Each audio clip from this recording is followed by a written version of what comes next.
প্রচুর ফলোয়ার, মহানবী সাল্লাল্লাহু আলাইহি ওয়াসাল্লাম প্রচুর ফলোয়ার। সেকেন্ড কার? সেকেন্ড হচ্ছে মুসা আলাইহিস সালাম, সেকেন্ড লার্জেস্ট। পরে এরকম অনেক নবী আসবে যাকে কোনো ফলোয়ারই নেই, একা কোনো ফলোয়ার নেই। কয়জন আসবে? এক দুইজন তিনজন চারজন, একটা দল একটা সম্প্রদায় এরকম আসবে।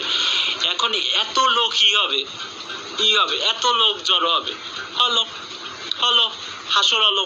কারণ হাসরে তো খালি হাসর হলেই শেষ না, হাসরে কত বছর দাঁড়ায় থাকতে হবে। হাসরে বলিছে কি?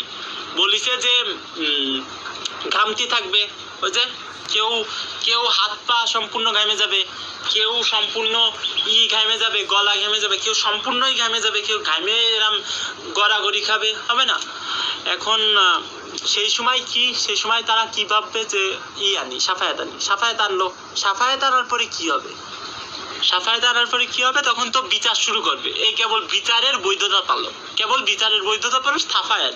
সাফায়াত করতেও তো হাদিসে আছে যে কত সময় লাগবে, যে এই নবীর কাছে যাবে, ওই নবী সর্বশেষে না পাইলে অপারগ হয়ে মহানবী সাল্লাল্লাহু আলাইহি ওয়াসাল্লামের কাছে যাবে সাফায়াতের জন্য।